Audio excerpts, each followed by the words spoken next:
இது யாரும் குறையா நினைக்காதீங்க, நானும் குறையா நினச்சி ஃபீல் பண்ணதில்லை. ஹாப்பியாக தான் இருக்கேன். என் லைஃப்பில் கிடைச்சது கடவுள் கொடுத்த கிஃப்ட்டு. ரொம்ப ஹாப்பியாக தான் இருக்கேன். ஜெயங்கொண்டம் அருகே வியப்பில் ஆழ்த்திய திருமணம். 2 கண்களும் பார்வை இழந்த மாற்றுத்திறனாளி இளம் பெண்ணுக்கு வாழ்க்கை கொடுத்த வாலிபருக்கு குவியும் பாராட்டு. பாச போராட்டத்தில் சிக்கி தவித்த பெற்றோர்கள். நடப்பது நிஜமா அல்லது கனவா என அனைவரையும் மனதை உருக வைத்த கல்யாணம். நமது தமிழ் நியூஸ் சேனலில் உங்களது பொருட்களை வெறும் 500 ரூபாயில் விளம்பரம் செய்ய வேண்டுமா? தொடர்புக்கு 7806942275 தொடர்பு கொள்ளுங்கள். அரியலூர் மாவட்டம் தாப்பலூர் அருகே காவிரி நீர் பாயும் கொள்ளிடக்கரை அருகில் நாலாபுரமும் நெற்பயிர்கள் சூழ்ந்து பசுமையாக காட்சி தரும் விவசாய நில மத்தியில் சீனிவாசபுரம் எனும் சிற்றூர் உள்ளது. சுமார் 30க்கும் மேற்பட்ட குடும்பங்கள் வசித்து வருகின்ற நிலையில் இந்த ஊரில் ரத்தினம் மகன் வீராசாமி என்பவர் கட்டிட கூலி தொழிலாளியாக இருந்து வருகிறார். இவர் மாற்றுத்திறனாளி பெண்ணான ராணி என்பவரை திருமணம் செய்து குடும்பத்துடன் வசித்து வந்தார். இவர்களுக்கு திருமணமாகி 10 ஆண்டுகளுக்கு மேலும் குழந்தை பாக்கியம் இல்லாமல் மனம் வேதனைப்பட்டு வந்தனர். பல இடங்களில் மருத்துவம் பார்த்தும் அவர்களுக்கு குழந்தை பாக்கியம் கிட்டவில்லை. இதில் மனமுடைந்த வீராசாமி தம்பதிகள் போகாத கோவில்கள் இல்லை. காலம் செல்ல செல்ல ஒரு நாள் இவரது வேண்டுதல் பழித்தது. இவருக்கு பெண் குழந்தை பிறந்தது. மகிழ்ச்சியில் இருந்த வீராசாமி தம்பதியின் சந்தோஷம் 6 மாதம் மட்டுமே நீடித்தது. பிறந்த அந்த பெண் குழந்தைக்கு பிறவியிலேயே 2 கண்களும் பார்வை இழந்து விட்டதாகவும் அவருக்கு மீண்டும் பார்வை கொடுக்க முடியாது எனவும் மருத்துவர்கள் கூறிவிட்டனர்.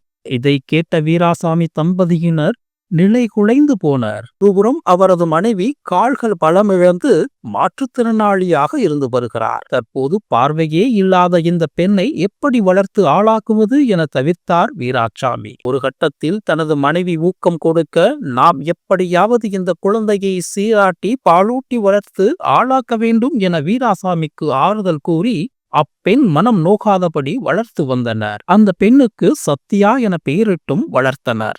தற்போது 27 வயதாகும் அவருக்கு திருமண வயதை எட்டிவிட்டதால் அவருக்கு எப்படியாவது திருமணத்தை நடத்தி வைத்துவிட வேண்டும் என்பது இவர்களது வாழ்நாள் கனவாக இருந்து வந்தது. இதே போன்று சத்யாவும் தனது வீட்டில் தாய் தந்தைக்கு தேவையான அனைத்து சமையல் உதவிகளையும் செய்வது, தன்னுடைய தேவைகளை தானே பூர்த்தி செய்வது, அபார நினைவாற்றலை ஒருங்கே பெற்றிருப்பது என தனிச்சிறப்புடன் இயங்கி வந்தார். இப்படி வாழ்க்கை எனும் இருள் சூழ்ந்த படகில் பயணம் செய்த சத்யாவின் வாழ்க்கைக்கு தற்போது ஒளி பிறந்துள்ளது. சத்யாவை திருமணம் செய்து அவருக்கும் அவரது குடும்பத்தினருக்கும் வாழ்க்கை கொடுத்து வாழ்நாள் ஒளியாக இருப்பேன் என்று ஓர் வாலிபர் தியாகம் செய்திருக்கிறார். கடலூர் மாவட்டம் நாச்சியார்பேட்டை கிராமத்தைச் சேர்ந்தவர் மதியொளி. இவர் ஸ்ரீமுஷ்ணத்தில் ஒரு தனியார் பாத்திரக்கடையில் கூலி வேலை செய்து வருகிறார். இவருக்கு தாய் தந்தை இல்லை, தனியாகத்தான் வசித்து வருகிறார். இதனிடையே பல ஆண்டுகளாக திருமணம் செய்யாமல் தனியாக வாழ்ந்து வந்த அவர் மாற்றுத்திறனாளி பெண்ணான சத்யாவின் வாழ்க்கை நிலை குறித்து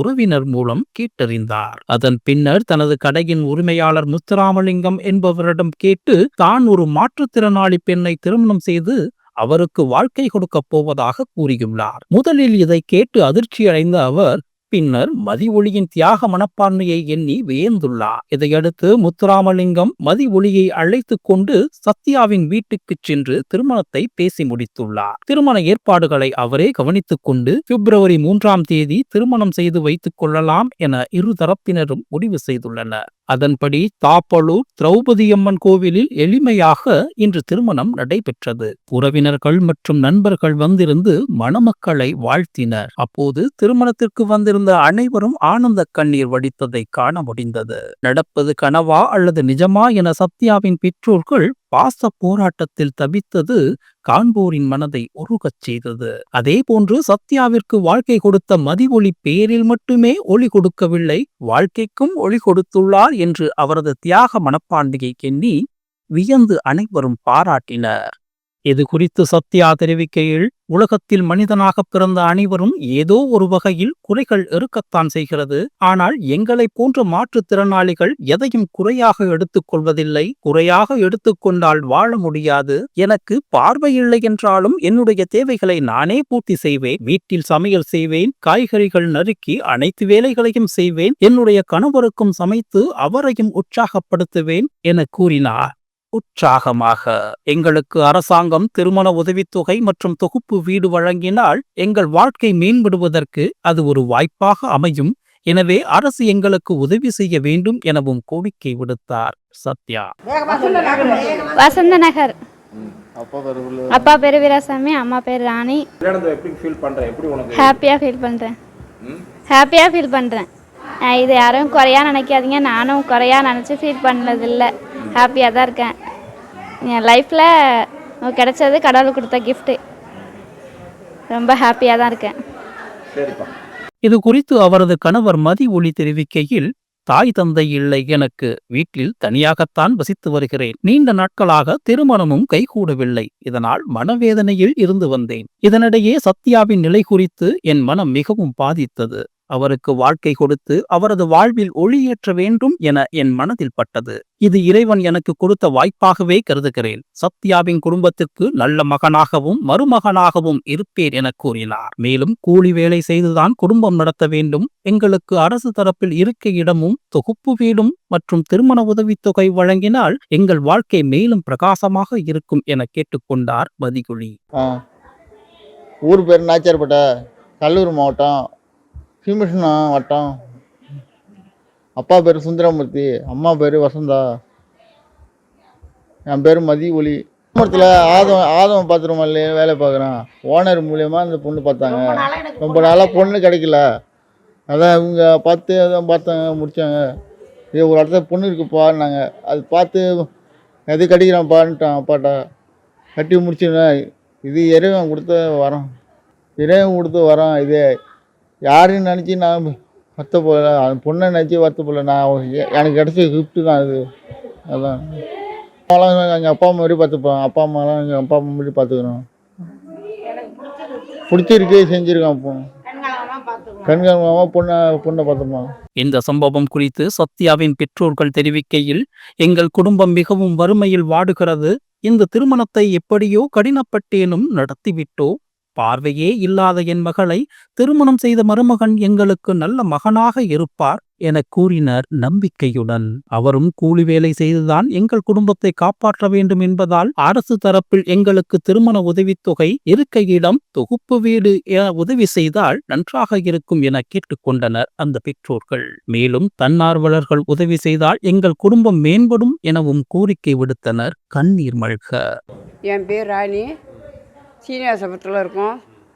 வசந்தாவில் வாடகை வீட்டில் குடியிருக்கோம். எங்களுக்கு யாரும் கிடையாது.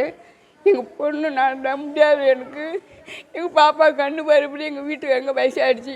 அவங்க ஓடினா தாங்க சாப்பிட்லாம், இல்லைன்னா நாங்கள் கிடக்க வேண்டியதான். எங்களுக்கு கவர்மெண்ட்லேருந்து எங்களுக்கு நல்ல வழியை காட்டணும். எங்கள் பிள்ளை மாதிரி எங்கள் மருமனை பார்த்துக்குறோம். எங்கள் பொண்ணு புருஷனை நல்லா பார்த்துக்குவோம். நாங்கள் இருக்கிற வரைக்கும் நாங்கள் பார்த்துக்குறோங்க. எங்களுக்கு கவர்மெண்ட்டில் எங்களுக்கு இடம் பார்த்து எங்களுக்கு வீடு கட்டி கொடுக்கணும். எல்லாம் சமைக்க போகுங்க, எல்லாம் செய்யும், அது நகையாக செய்யும். அதுதான் எங்களுக்கு துணை. எங்களுக்கு யாரும் மக்க மனசன் யாரும் கிடையாதுங்க. சனஞ்சாதியும் எங்களுக்கு உதவி பண்ண கிடையாது. நாங்களாக உழுந்து நாங்களாக ஏந்திரிச்சு நாங்கள் இப்போ இருக்கோங்க சார். எங்களுக்கு கவர்மெண்ட் தான் எங்களுக்கு வழி காட்டணும். எங்கள் பிள்ளைங்களுக்கு நல்ல வழியாக காட்டணும் அவங்க. அதுதான் எங்கள் பையனாக நினைக்கிறேன். எனக்கு மருமனா இல்லை, எனக்கு பையன்தான். அரசாங்கம் எங்களுக்கு வீடு கட்டி கொடுக்கணும். இடம் கிடையாது, இடத்த கொடுத்து எனக்கு வீடு கட்டி கொடுக்க சொல்லுங்கள். வீடு கொடுத்தா போதும். எங்கள் பிள்ளைகளை பார்த்தோம், எங்கள் வீட்டுக்காரர் கொஞ்சம் ஒரு நாள் தான் வேலைக்கு போவாங்க, அவங்களால முடியாது. எங்களுக்கு ஏதோ ஒரு கவர்மெண்ட்டில் ஒரு உதவி கொடுத்தாலும் நாங்கள் வாங்கிக்கிறோம். எங்களை பாப்பாலும் முடியாது. எங்கள் பையனாலும் அதுவும் ஓடினா தான். அதே அவங்க கடையில் இருந்து சம்பாதிக்கிறாங்க, அதை வச்சு எங்களால் காலம் தள்ள முடியாது. எங்கள் வீட்டுக்காரர் முடியாது, கொஞ்சம் தான் வேலைக்கு போவாங்க. அதனால் எங்களுக்கு வழி காட்டணும் கவர்மெண்ட்டில். ராணி. நமது தமிழ் நியூஸ் சேனலில் உங்களது பொருட்களை வெறும் 500 ரூபாயில் விளம்பரம் செய்ய வேண்டுமா? தொடர்புக்கு 7806942275 தொடர்பு கொள்ளுங்கள்.